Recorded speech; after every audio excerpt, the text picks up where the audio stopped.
Jamie here, keeping it coy. Quick update today. Anglian water actually come out a lot sooner than we anticipated. If you're new to the channel, thanks for stopping by. If you're not new to the channel, you know the problem I've now got in the pond. I'm going to spin you around, I'll show you the fry, and then we'll go outside and talk about what's now going to have to happen with the pond. So the fry are doing good. I've had an afternoon off, so I've literally getting all my jobs done today. They've just had their 10% water change. We've also cleaned both of the upflow filters, that one, and you can just about make it out at the back there today because they've just literally just had their water change. I don't know whether it's the salt that I have in the tank that causes it to go cloudy like this, because as I say, they've got two upflow filters, an in-tank filter, and then the big fluval free, well, I say big for a fish tank of this size, it's actually quite tiny, but it's the fluval 305, does 1,000 litres an hour. But yeah, all them filters, and it's still constantly cloudy, but the fish don't seem to care. As you can see, they're growing really fast. There is a couple in there that really haven't grown much at all. Like, you've got this little white guy here with a red dot on his head. He's one of the teeny tiny ones, and then you've got these two always together. Little silvery grey one there, still about the same size as the day he arrived. And then there's another little brown one. He's gone. Oh, there he is. Just there.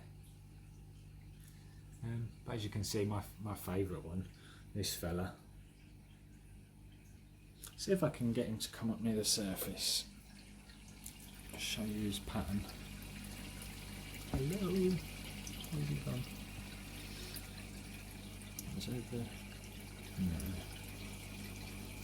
But yeah, his pattern on the top of him is absolutely fantastic. He'll look amazing in the pond. Oh, here he comes. Don't know if you can quite make it out there, but they don't often get a phone over the top of them. I'll see if I can get a picture at some point and put it on one of my videos. But yeah, his pattern from the top is just beautiful. It's about time they had some food actually. They've had their water change. Right, give me a second and we'll drop some food in. Right, so they're back down to minimal foods again now, because I did increase their feed to half of this cup 3 or 4 times a day. They're now back down to just less than a quarter because of, again, if you're new to the channel, had a massive nitrite spike and nearly lost every single fish. They were all just floating around lifeless. It was just lucky my partner took the dog out to the toilet when she did, otherwise they would all be dead right now.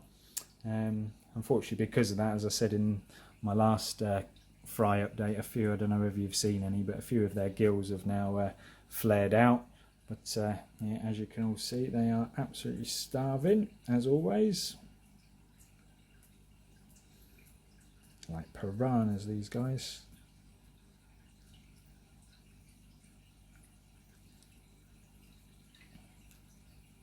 Not much food hits the bottom of the tank these days.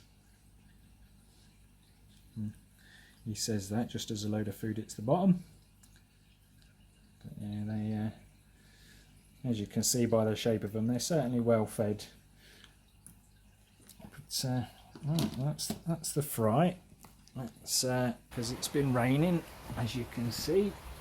When does it not rain in this area? I have nothing but rain. But hasn't stopped me.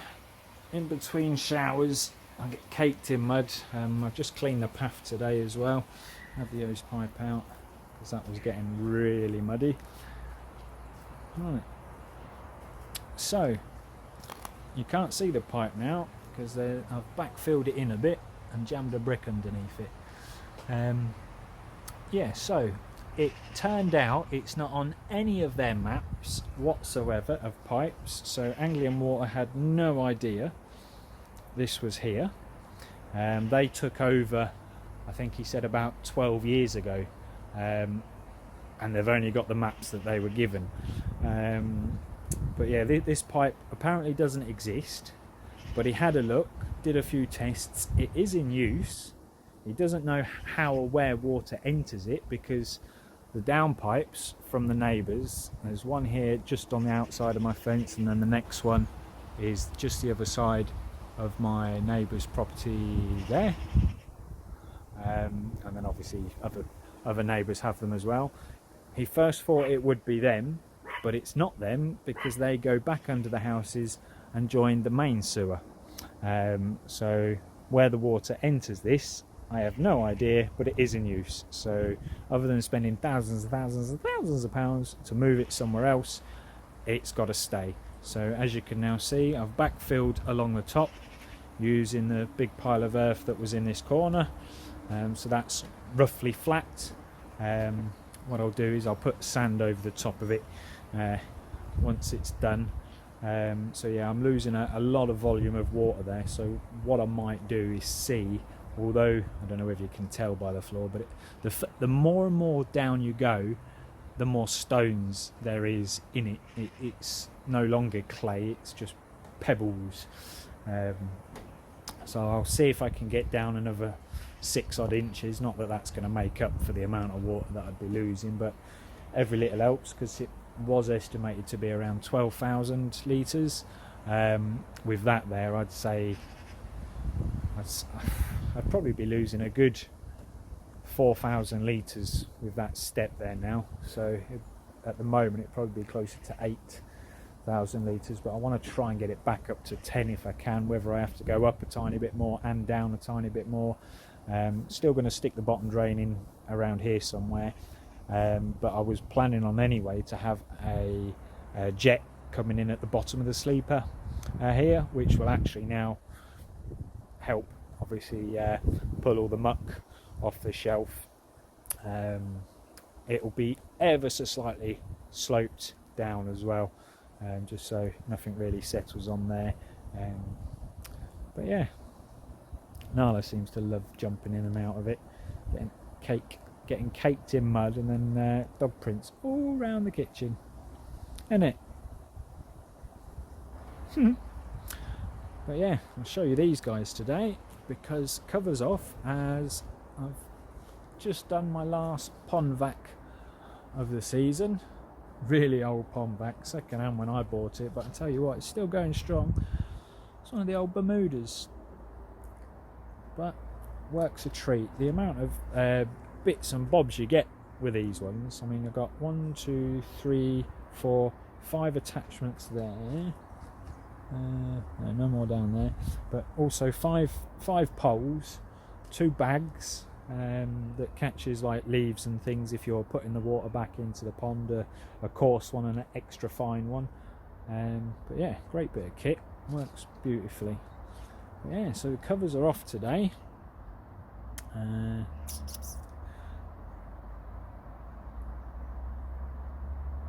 They're actually all still really active in here. I've really on minimum feeds with these guys, and they've already had a feed today, so I'm not going to be putting any more food in at the moment. But yeah, they have grown absolutely massive since they've gone in here. What's the matter? Seen a squirrel?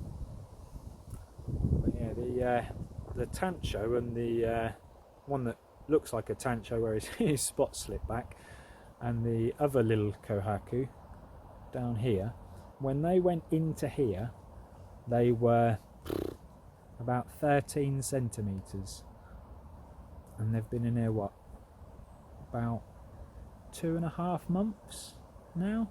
Obviously it's not heated anymore, but it was heated. But yeah, in about 2.5 months they've probably doubled in size, and I've never seen anything like that growth wise. And I've grown fry for what, 4 or 5 years now. I got them, when did I get them? End of last season. So yeah, the 2-step kohaku at the back there though, unfortunately he has got a bit of koi pox, a bit on the side of his face and a bit on the side near the back of his tail. The other two though don't seem to have any koi pox. My tancho though, unfortunately, I don't know whether you can still class it as a tancho, he's got I don't know if we'll pick it up, but he's got a tiny little red spot on the side of him, and also got some red in his fin. So he's either a very, very poor quality tancho or a very white kahaku. But we'll see. We'll see if it keeps coming through, or see if he loses it. The Utsuri at the back there, I still think it's an Utsuri, but it keeps changing. One minute it's mostly black, then it's mostly orange. Now it's just sort of speckly. But the two big guys, I mean, even they've grown. I mean, that one was 32 centimetres when I put it in here, and that was 40 when I picked it up from Dan, from Danny's koi pond. But now that one is actually only a couple of centimetres, I would say, smaller than that one. So Matsuba there, but he is stunning, really is. But yeah, they're all, as you can see, all fit and healthy in here. Not a mark on them. I've had a good check on them today. I didn't take them out of the pond, but I brought them in the net up to the top. Had a good look round. No ulcers, no sores, no nothing. Not a mark. But yeah, they are starting to settle down now for the winter. This vat, as you've seen before, is all covered up 24/7. Apart from when I come out to check on them once a day. But it's holding nicely at 10 degrees, considering it's not insulated at all as well, and it's on patio, so it's not going to be the warmest of vats. If it gets really cold and starts to freeze over, then I'll bring one of the heaters back from the vat down there and pop it in here just to keep the freeze out, really. But it just wasn't holding temperature. I had it set to 18, and I came out here to check after we'd had a bit of cold weather, and it was down to about 14, and everybody else's videos was all saying their ponds were holding it around 10 at the time. So I thought, well, what's 4 degrees between friends, eh? So I took it out. But yeah, so that's where we're up to. So yeah, I've got a fair bit more work to do on the pond. It's a shame about that pipe, but what can you do? What I do need to do is make sure that once the rest of the soil is dug out from this end down here, like I've done there, and popped a brick underneath and wedged it in real good. I'm going to do the same this end, because this end, as I said in my last video, if the pipe had to stay there, I'm going to put a bit more soil in there so it's straighter, because there's only about 2 foot there and there's about 3 foot there. So I'll put a bit more soil in the front here so it's a bit more straight, so it'll be easier to get the liner in. I still haven't double checked to see if I can still get a box weld, but if not, what can you do? I just have to put it in. If any of you guys have been following from my first video, you'll know that my original liner was, well, it wasn't put in very well, put it that way. So I've learned a lot in the 7 years I've had a pond, and I follow pretty much every YouTuber out there. So I've seen a lot of things that I would say, oh, I wouldn't do that, and other things that I'd say, wow, that's a good idea. So yeah, I've learnt an awful lot, and she loves it. But yeah, anyway, you need to, what I was saying a minute ago, I always get distracted.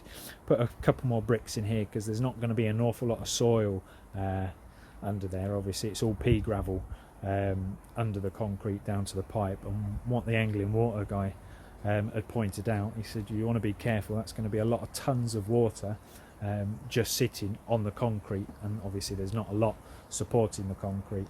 So I was like, oh yeah, didn't even think of that. Obviously this side probably won't be a problem, because there's going to be built up soil here, and obviously there's built up soil at the back there, so there's not an awful lot of weight on that bit of concrete.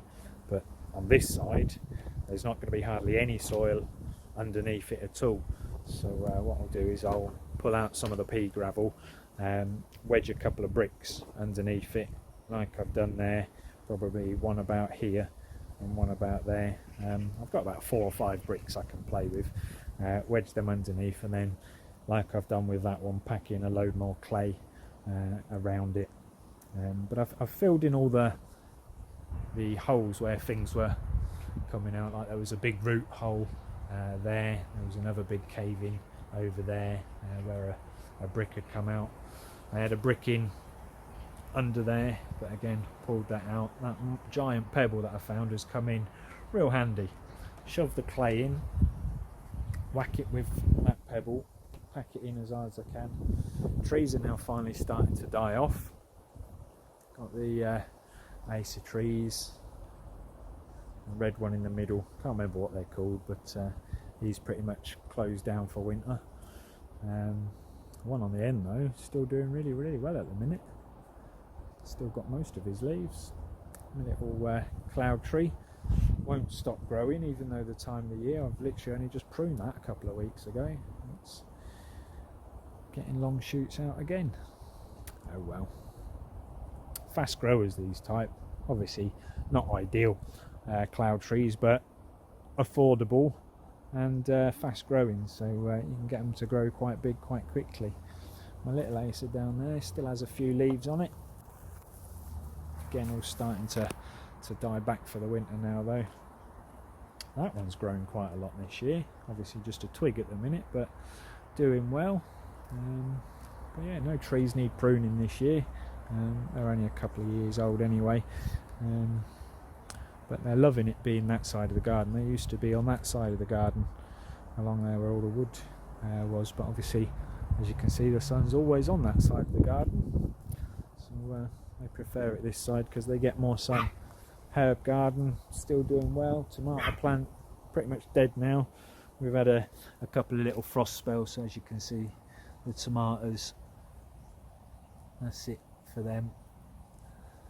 1 or 2 on there, like that one. That one's still in good nick. Might pick them today and just stick them on the windowsill. I've still got about 10 on the windowsill, and when I had 40 the other day, 40 tomatoes we had, I ended up making a homemade bolognese from scratch. It was actually really nice. Never done that before, so that worked out. Good old YouTube showing me how to do it. These guys, you won't see them in there at the minute. There's the Akamatsuba, I don't know if you can see in there. No, he's gone. But yeah, they're still not healing, the 2 that have got ulcers. I really don't know what to do. Still treating them. The pond's still at 18 degrees. It's got both heaters in there now set to 18 and it's holding fine. But yeah, just don't know what to do. Do I make the hard call and put them out of their misery? Or will they heal up at some point? I don't know, I just feel it's unfair on them now. Decisions. I just haven't got the heart to do it, but it's just, I don't know. One problem after another with me, isn't it? It's yeah, this pipe, as you can kind of see it better now, it's really wide this end. It gets thinner that end, so I've got to try and make it a bit more even as an even step. It's a shame it's not wider the other end, otherwise I might have left it. But, oh well, we'll see, but you'll find out on the next one, because the floor that I'm digging out of there, at least now I don't have to wheelbarrow it down the end of the garden and chuck it in the bags down there. All I have to do is impact it in there and build that back up. And plenty of clay left down there to do that. Yeah, still pulling out piles and piles of hardcore and pebbles. Another big old bag of pebbles we're starting on now. As I said before, I've given 2 or 3 away. I've got 3 over there. That bag's almost full now, and I've still got that bucket sat there that has been sat there for weeks. Pile of hardcore down there. I still haven't had the oomph to oik these out yet. I think the easiest way to do it is I'm going to get the sledgehammer in here and see if I can smash off some of the concrete, because they weigh an absolute ton. I mean, the posts themselves are nearly 30 kilos, and then with that, you know, each one of them's got a whole bag of postcrete on, and that weighs 25 kilos dry. When it's wet, God knows how much it weighs. What are you doing in my tomatoes? The net's not there to stop her going in, it's to stop the bleeding squirrels. Our strawberries got decimated this year. The squirrels had most of them, and then, as you can see, all the leaves are holy. I have tried to find out what is eating them. I've put slug pellets down, thinking it's snails and slugs. Nope, not touched them. I mean, there's still some slug pellets sitting on the leaves. Look, bought a couple of different parasite killers, or whatever you call it. I think I've still got it in here. I can squeeze in. I've got so much rubbish everywhere at the minute. No, that's the tomato feed. There, that's the latest one. Ultimate bug killer. It claims that it kills anything pretty much. But yeah, no idea what's eating them. No idea, because the bug killer hasn't stopped them. The slug pellets hasn't stopped them. It's not caterpillars, because I check them regularly. Never seen a caterpillar in there. So yeah, don't know. Oh well, hopefully, whatever it is, if we have a nice bit of frost at some point this year, they'll die, fingers crossed, and won't come back the next year. But I'm going to revamp that anyway for next year. I've got a few ideas, because obviously I'm spinning you around one more time. Sorry for getting dizzy, but yeah, if you've been following me, you'll know I'm going to be putting a vat in there. So yeah, I'm going to make that look a bit tidier. Yeah, well, I'll call it a day here. Thanks for watching Keeping It Koi. Put the covers back on the pond now, and as the sun's out right now, I might do a bit more digging. So yeah, thanks for watching, guys. If you've liked the video, give us a thumbs up. If you didn't like the video, give us a thumbs down. All thumbs help. If you want to see more and see how the pond progresses, give us a subscribe. All helps the channel. It will look amazing once finished, no matter how many problems I come up against, but we'll get through each problem one at a time. Thanks for watching.